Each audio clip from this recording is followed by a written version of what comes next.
pessoa no caminho da verdade, em amor, Paciência, né?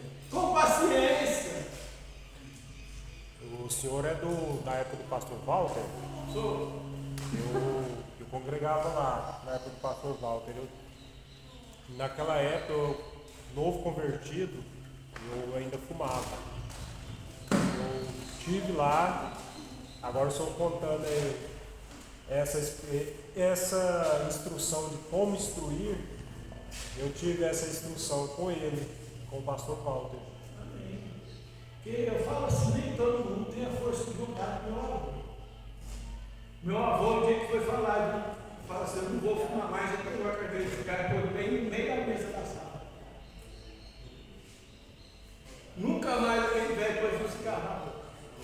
A carteira apodreceu ali, o dia que a carteira apodreceu, minha avó pegou e jogou fora.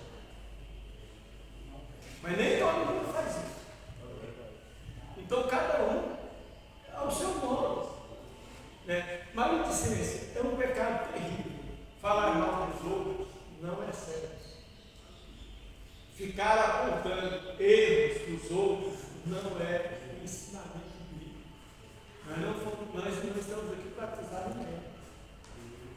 Existe até aquela brincadeirinha aqui. Né? Se eu apontar para você, Tem 3 apontando para você. tem 3 voltados para mim. Deveríamos ser mais cuidadosos em apontar as pessoas, porque a maledicência, ela é crime. É crime segundo o Código Civil e dá danos morais, danos não sei das coisas. Pode ser um problema financeiro. E é um problema espiritual, com certeza. O homem perverso instiga a contenda. O intrigante separa os melhores amigos. Instigar contendas e intrigas não é bom aos olhos do Senhor. Tem muitas pessoas que é o tal do leve e traz, né? É o famoso língua de trave. Escuta aqui, leva para lá. Escuta lá e leva para lá. Irmão, se eu fiz uma coisa errada, eu prefiro que o irmão chegue para ele e fale, irmão, você fez assim, assim, assim. Confronta. Leva o testemunho. Seja bíblico. E não fica soltando. Porque depois que uma mentira se espalha, você não tem como. Depois que você difamou a pessoa, não tem como você consertar. Eu vi uma pessoa um pastor dando um testemunho da seguinte forma, bem nesse ponto que o senhor acabou de abordar, referente a conversas. Ele chegou no irmão e pediu para ele providenciar um travesseiro de penas, somente de pena. E ele ir no campo, abrir ele e jogar para cima. Aí depois que ele abriu, jogou as penas para cima, o pastor virou para ele e falou assim, agora o irmão consegue juntar as penas, todas elas e colocar? E esse foi o estrago referente à leva da conversa. A palavra nos diz que o menor membro do nosso corpo, cercado por grades, é capaz de incendiar o mundo. Hitler, com a palavra, matou 8 milhões de judeus. Irmão, palavra é uma coisa muito poderosa. Com a palavra você pode salvar. Com uma palavra você pode destruir. Mas nós servimos a quem? Quem constrói ou quem destrói? Nós estamos do lado de quem constrói.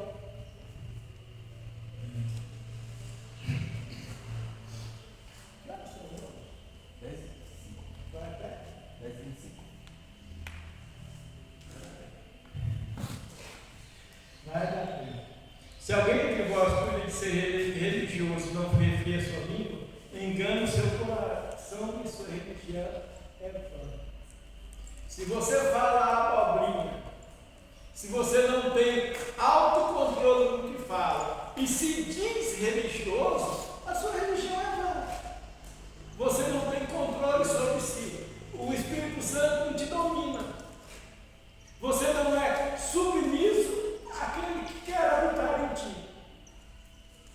dá conta de habitar. Porque nós somos a habitação do Espírito Santo. Na igreja, no templo, o Espírito Santo se manifesta através da igreja, através de mim e de você. Ele não se manifesta através do templo. Se você não der guarida, se você não recebê-lo, como ele vai te transformar? A boca do justo é um manancial de vida. Esse que eu já tinha falado. Bom, acho que do tal de Etrófilo, acho que eu já falei o que você estava falando, né? Ele é alguém abominável para a igreja. É alguém que a igreja não é um tipo de pessoa que a igreja do Senhor não deve dar guarida. É um tipo de líder religioso que nós não devemos seguir. Eu não posso seguir alguém que não tem submissão. Se eu não consigo ser submisso, como que eu vou ensinar a submissão? Se eu não sei servir, como que eu vou ensinar alguém a servir? Então, Dietrófilo é um elemento a ser extirpado da igreja. Eu gosto de cair lá no Paulo desse. Ele, para mim, um rapaz desse aqui, ele está entre aquelas pessoas que Paulo diz assim, irreconciliáveis com Deus. Ele não tem comunhão com Deus. Ele não tem comunhão com o seu líder. Como que eu vou ter comunhão? Irmão, eu não sou dono do pastor, não é dono do rebanho, não. O pastor dá a vida pelo seu rebanho, mas ele não é o dono do rebanho. O pastor não pode dizer o que você pensa, porque você é responsável por você mesmo. Ele pode te orientar, eu posso ser orientado pelo você, mas ele não pode dizer o que eu vou fazer.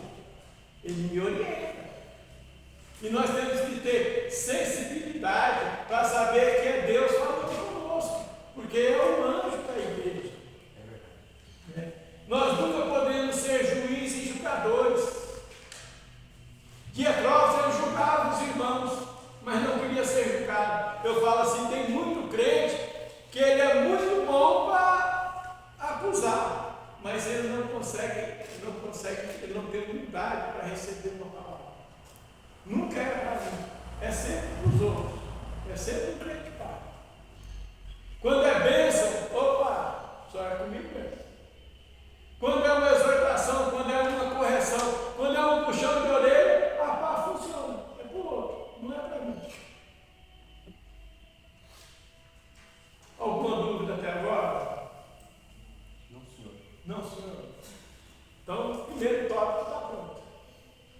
Ainda falta dois. Vamos para o centro da lição. Alguém sabe em qual contexto João 17 está escrito? Alguém já ouviu falar de um negócio chamado oração sacerdotal? Eu já ouvi falar já, mas... Já? só Então é isso aqui mesmo. que É a oração que Jesus fez. A oração sacerdotal, João 17. 17, acho que vai ser um pouquinho depois, que eu não vou entrar nisso aí. Mas o texto está aí. E agora nós vamos falar sobre a verdade. Mas para mim falar da verdade, eu vou usar a armadura de Deus. A armadura de Deus, segundo Efésios, que está escrito bem assim. Porque não temos que lutar contra a carne e sangue, mas sim contra os principados, contra as potestades, contra o príncipe das trevas desse século, contra hostes espirituais da maldade nos lugares celestiais. Portanto, tomai a armadura de Deus para que possais resistir no dia mau e, havendo feito tudo, ficar firmes. Estais, pois, firmes, tendo cingido vossos ombros com a verdade, vestido a couraça da justiça, calçado os pés na preparação do Evangelho tomado sobretudo o escudo da fé, com o qual podeis apagar os dardos inflamados do inimigo, tomai também o capacete da salvação e a espada do Espírito. Uma perguntinha que não se cala. Por que a palavra não está no lugar da verdade? Por que não é a primeira palavra? Deixa eu olhar aqui. Por que primeiro não é a justiça, o evangelho, o escudo e depois a verdade? Por que a verdade tem que estar em primeiro? Por que a verdade tem a primazia na armadura? Na armadura de Deus, a verdade tem a primazia, ela é a primeira. Cingir-vos com a verdade. Cingir, sim. A verdade é o que amarra todas as outras coisas na armadura. Conhecereis a verdade vos libertará. João 3,16. Não, 3,16, 14,6. É conhecido, não sou muito assim. A verdade é Cristo. Muitos homens podem ensinar a verdade, mas apenas Cristo é a verdade. Ele disse: eu sou a verdade, eu sou o caminho, a verdade e a vida. Ninguém vai ao Pai a não ser por mim. Ninguém vai ao Pai a não ser por mim. Apenas Cristo é a verdade. Eu, o pastor Elber, qualquer um de vocês podem ensinar a verdade, mas nós não somos a verdade. Jesus é a verdade. Cingir-vos da verdade. Cingir quer dizer estar à volta, conter, incluir no seu interior, fechar, rodear, circundar, cercar, preparar-se, arrumar para o trabalho, arrumar-se para um longo caminho, cingir. Imagine na armadura de Deus, se não tivesse a verdade para afirmar a justiça. O que é a justiça sem verdade?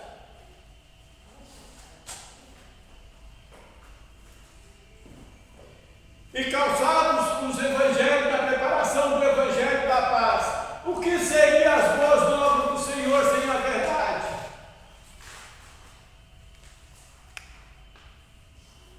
Tomai sobretudo o escudo da fé, com o qual podereis apagar os dardos inflamados do inimigo. Sem a verdade, como é que esse escudo funciona?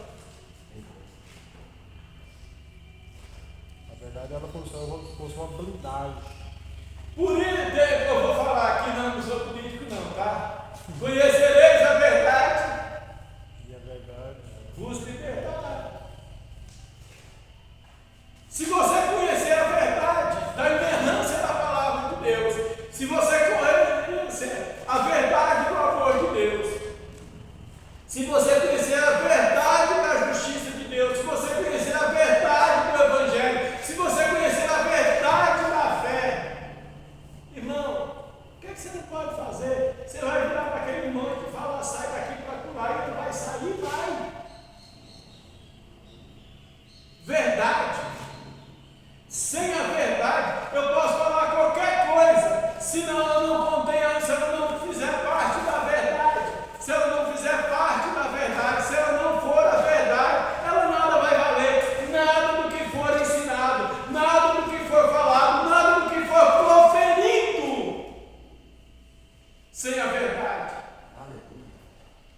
Amor sem verdade é fingimento, justiça sem verdade é injustiça.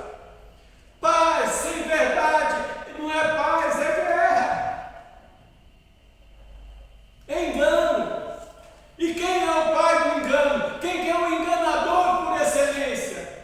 Satanás. Eu vim para que vocês tenham vida e vida com abundância. Isso é que Jesus quer que você tenha.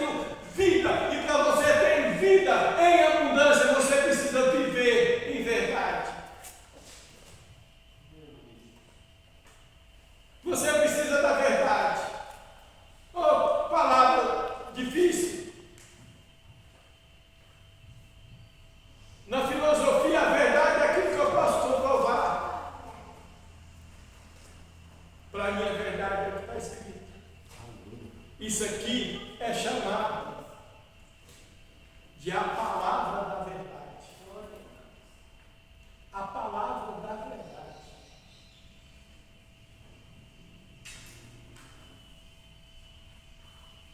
A palavra da verdade.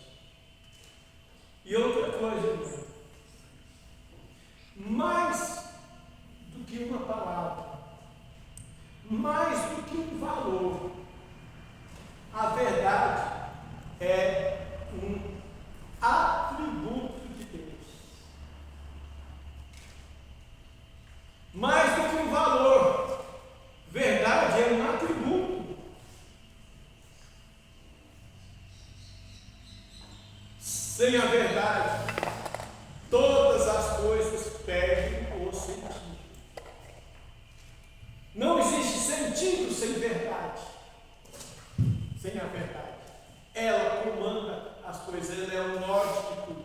A revista vai falar sobre muitas outras coisas aqui. O verdadeiro cristão, o verdadeiro discípulo de Cristo serve as pessoas para si mesmo. Exerce o seu chamado de amor, submisso à sua liderança, depende inteiramente de Cristo. Sem verdade, não tem. Sem verdade, não. Aliás, não é só essa revista, não. Qualquer coisa que você for fazer dentro da igreja, se não está alinhado com a palavra da verdade,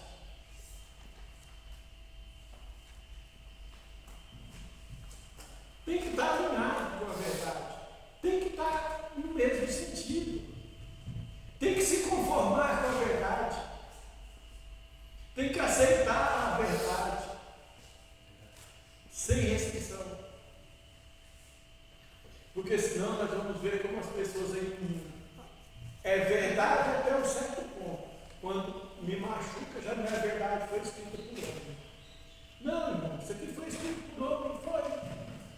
Inspirado por Deus. Agora, você crê no ditado verbal? O homem escreveu, mas Deus falou. Me acha uma contradição. Me acha dentro desse livro, desse conjunto de 67 livros.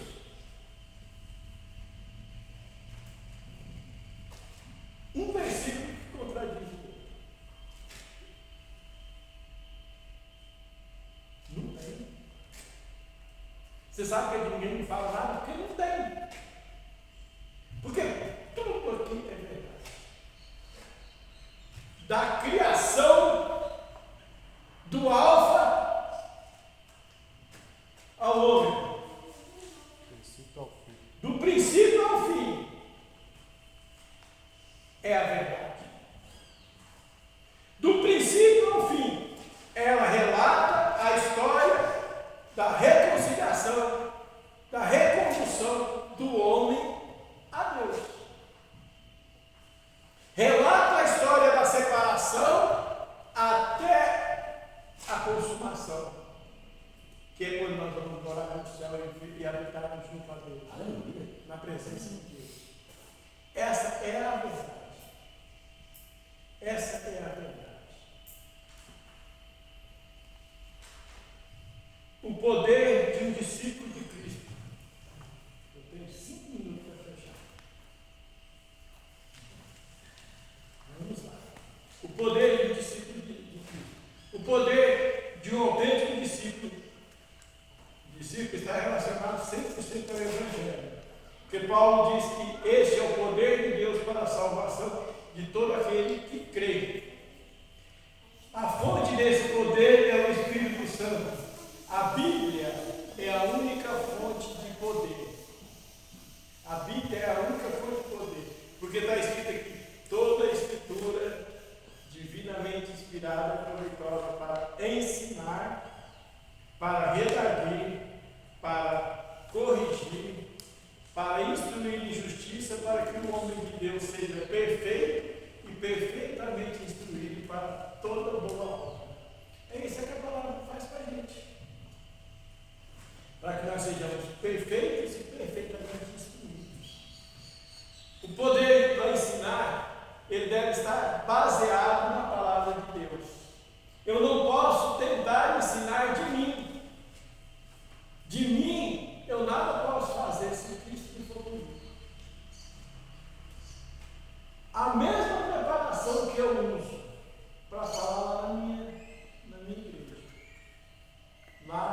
deve estar na faixa de 100 pessoas.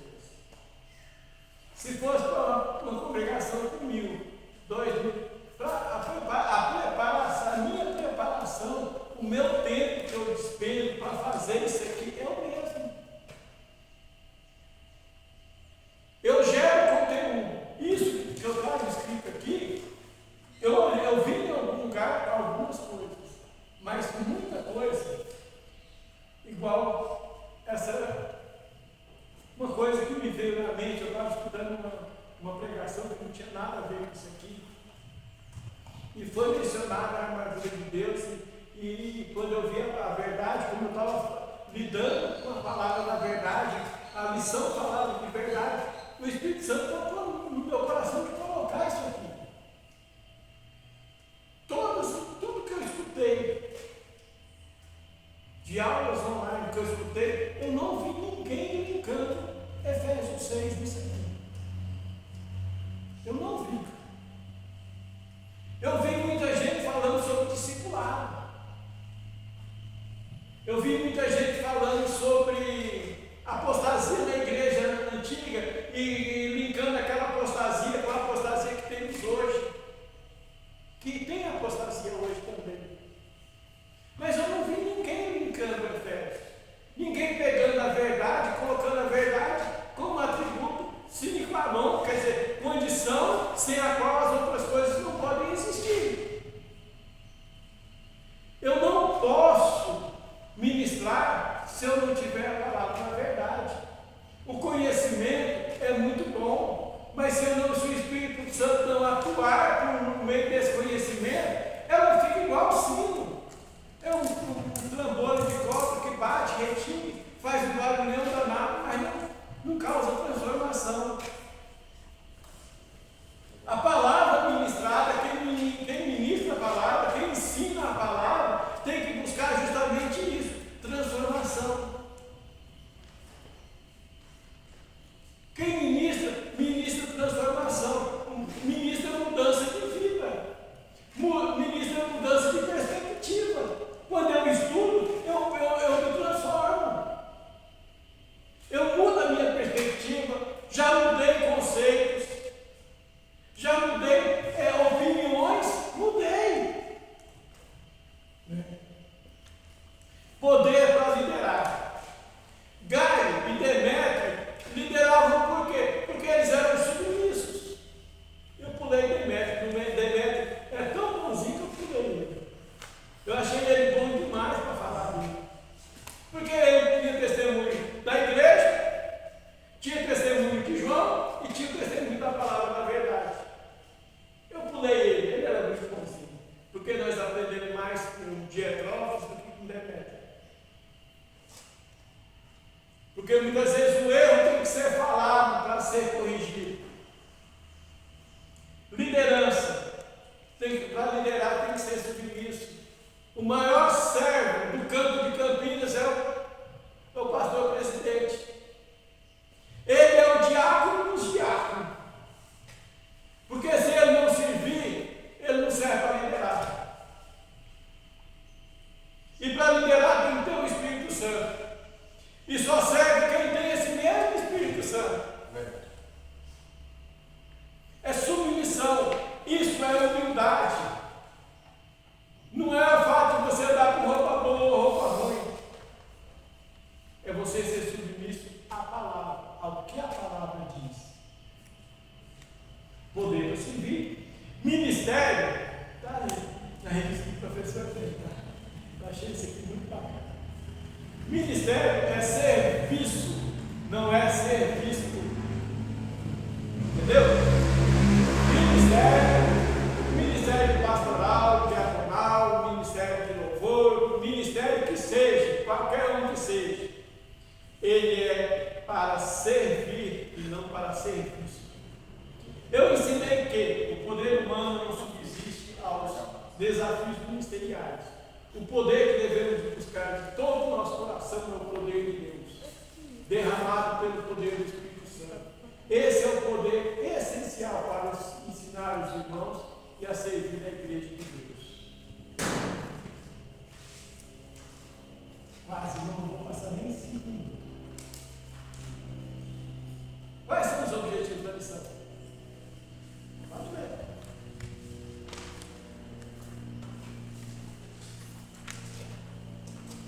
Mostrar que quem anda na verdade anda em santidade. Ressaltar a importância de falar e andar na verdade. Revelar o padrão de Deus recomendado a seus discípulos. Vamos ver se eu consegui alcançar esses objetivos. De andar na verdade, de falar a verdade e de revelar o padrão de Deus. Tudo isso que foi falado aqui, quando nós falamos de Gaio, de Dietrófilo, de Demétrio, de João, quando frisamos a verdade, foi para linkar essas coisas aqui, esses objetivos da missão. Andar quer dizer ato contínuo, santidade, processo. E tem outra coisa: se você não andar na verdade, não falar a verdade, não viver a verdade revelada do poder de Deus, você não vai ter santidade. E sem santidade ninguém agradeça a todos pela atenção. Sempre, sempre, sempre é uma grande honra, uma alegria, e eu coloco mais ainda, é um privilégio impagável servir a igreja do Senhor. A gente não tem nem palavras para descrever o que é. É uma honra. Amém.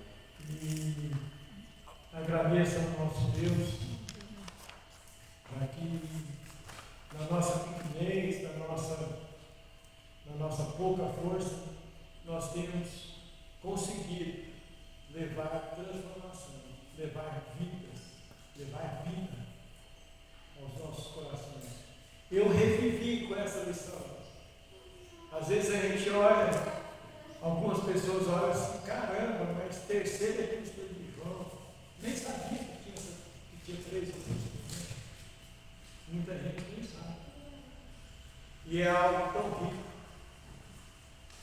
É algo tão rico que apontou para o dever da comunhão, para o dever do serviço, para o dever de andar na verdade, para o dever da submissão, ao dever de rechaçarmos pessoas más na igreja, maledicências, para controlarmos as nossas línguas, para darmos frutos dignos, que é de arrependimento, para que nós levamos esse amor de Deus, para que nós levemos a justiça de Deus, para que nós levemos a fé de Deus, para que nós possamos pregar o Evangelho da paz em verdade.